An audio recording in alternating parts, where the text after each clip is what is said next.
क्या भारत में ऐसा हो सकता है कि हिंदी बोलने वालों से उनका वोट डालने का अधिकार ही छीन लिया जाए? बीजेपी का आरोप है कि बंगाल में हिंदी भाषियों के साथ ऐसा ही किया जा रहा है। पश्चिम बंगाल में बीजेपी का दावा है कि वहां हिंदी बोलने वाले स्थानीय लोगों का वोटर लिस्ट से नाम हटाया जा रहा है। बीजेपी का दावा है कि इसके पीछे ममता बनर्जी की पार्टी टीएमसी का हाथ है। लेकिन जब जी न्यूज ने मौके से जाकर पड़ताल की तो खुलासा हुआ कि जिन लोगों के नाम हटाने की शिकायत की गई है वो सभी दशकों से बंगाल में रह रहे हैं। सवाल यह है कि क्या किसी साजिश के तहत उन लोगों का नाम वोटर लिस्ट से हटाने की शिकायत की गई? सवाल तो यह भी है कि क्या बंगाल में हिंदू और हिंदी दोनों नाचोलबे? आपका नाम पे ये आरोप लग रहा है कि आप भारतीय नहीं हैं। तो इस बात पर कोई पर्सनल इशू हो सकता है उनका? इंडियन नहीं है तो पहले की आधार कार्ड बनाए, बांग्लादेश का होगा तब जो क्लेम किया है। I made the complaint only the first voter. 2026 के चुनाव में किसे नहीं चाहिए हिंदी भाषियों के वोट? दीदी के बंगाल में हिंदी भाषियों के पीछे कौन पड़ा है? हिंदी भाषियों को वोट देने से कौन रोक रहा है? ये लोग हिंदी बोलते हैं और दशकों से बंगाल में रहते हैं। बस यही इनका कसूर है और सिर्फ इसी वजह से इनके वोट का हक छीनने की कोशिश की जा रही है। कोलकाता से सिर्फ 130 किलोमीटर दूर पश्चिम बंगाल के नदिया जिले में 1, 2 या 10 नहीं बल्कि 98 ऐसे हिंदू वोटर हैं जिन्हें अगले विधानसभा चुनाव से पहले वोट देने के हक से दूर किया जा रहा है। 98 लोगों को चिन्हित करके एक लिस्ट दिया गया है और उस लिस्ट में बताया गया है कि ये 98 लोग भारत के रहने वाले नहीं हैं, लेकिन उनका नाम वोटर लिस्ट में है। और ये जो आरोप पत्र गया था ये गया है अब्दुल रहमान के पास से, और इसके बाद जो वीडियो है उनको एक नोटिस इशू किया है और ऑर्डर इशू किया है। उसमें बताया गया है कि ये जो 98 लोगों का नाम यहाँ पर लिखा हुआ है जिसके खिलाफ आरोप है कि ये भारतीय नहीं है, उन्हें चिन्हित करे और रिपोर्ट मांगा है। दरअसल पश्चिम बंगाल में नेता विपक्ष और बीजेपी नेता शुभेंदु अधिकारी ने आरोप लगाया कि नदिया जिले में फर्जी तरीके से हिंदुओं के नाम हटवाए जा रहे हैं। 98 हिंदुओं का नाम सिर्फ इसलिए हटाया जा रहा है क्योंकि वो हिंदी बोलते हैं। शुभेंदु अधिकारी ने इसके पीछे टीएमसी का हाथ होने का आरोप लगाया। 27 फेब्रुआरी থেকে নেতাজি ইনডোর স্টেডিয়াম থেকে মূলত হিন্দি স্পিকিং হিন্দু ভোটার এবং বাংলাদেশ থেকে আসা প্রাণ বাঁচিয়ে এক কাপড়ে পালিয়ে আসা নমশূদ্র সহ হিন্দু বাঙালি ভোটার তাদের নাম কাটতে চান। কারণ বারে বারে 19, 21 এবং 24 নির্বাচনে তারা এদের দ্বারা রিজেক্টেড হচ্ছেন। शुभेंदु अधिकारी के आरोपों की सच्चाई जानने के लिए सी मीडिया की टीम ने नदिया जिले के कृष्णानगर ब्लॉक 2 में उन परिवारों को ढूंढा जिनका नाम वोटर लिस्ट से हटाने की शिकायत चुनाव आयोग से की गई है। सबसे पहले जी न्यूज ने सपन मंडल और उनके बेटे सौमित मंडल से मुलाकात की। उनके परिवार को बाहरी बताकर किसी ने चुनाव आयोग से वोटर लिस्ट से उनका नाम हटाने की कंप्लेन दी है। आपका जन्म यहाँ पे हुआ है, आपका पिता का जन्म यहाँ पे हुआ है, माँ का जन्म भी यहीं पे हुआ है, लेकिन आपका नाम पे ये आरोप लग रहा है कि आप भारतीय नहीं हैं। तो इस बात पर कोई पर्सनल इशू हो सकता है उनका? ऐसा तो कुछ हमारा मतलब मुझे मालूम नहीं था, आज ही मालूम पड़ा। तो इसके आप जानते हैं ये अब्दुल रहीम शेख जिन्होंने कंप्लेन किया? नहीं पहचान। नहीं। आप किसी पॉलिटिकल पार्टी से एसोसिएटेड है? नहीं। जी न्यूज की पड़ताल में सौमित मंडल और उनके पिता सपन मंडल ने बताया कि वो दशकों से इसी इलाके में रह रहे हैं और सौमित मंडल तो इसी नदिया जिले में पैदा हुए। बावजूद इसके किसी ने उनके खिलाफ चुनाव आयोग में शिकायत दे दी। सपन मंडल, उनकी पत्नी और उनके बेटे के नाम भी इस लिस्ट में दायर किया गया है और बताया गया है कि ये भारतीय नहीं है या फिर यहाँ पर नहीं रहते हैं।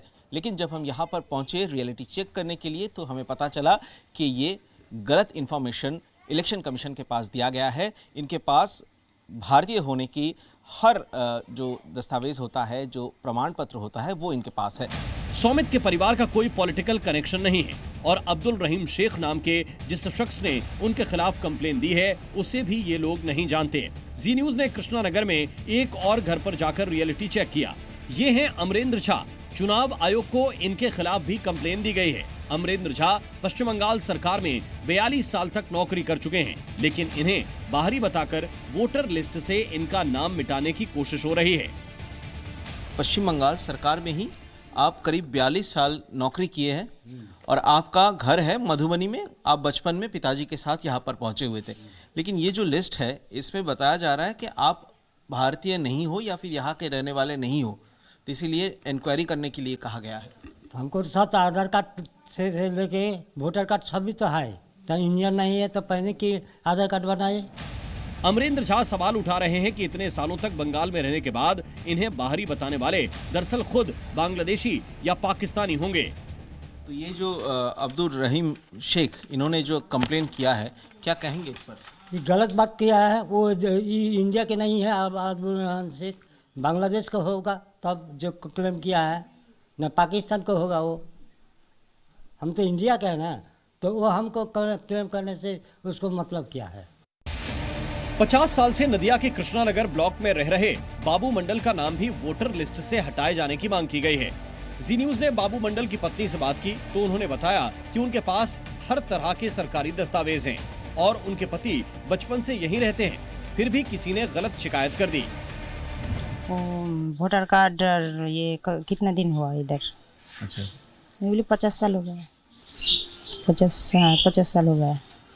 क्या कहेंगी आप? ये जो लिस्ट है इसमें जो लिस्ट देके किसी ने कंप्लेन किया है, अब्दुल रहीम शेख नाम से किसी ने कंप्लेन किया, 98 लोगों का नाम यहाँ पर है और सभी हिंदू है। गलत है, जो कंप्लेन किया है गलत है। नदिया के 98 हिंदुओं का नाम वोटर लिस्ट से हटाने की शिकायत जिस अब्दुल रहीम शेख ने की थी, जी न्यूज ने उसे भी ढूंढ निकाला।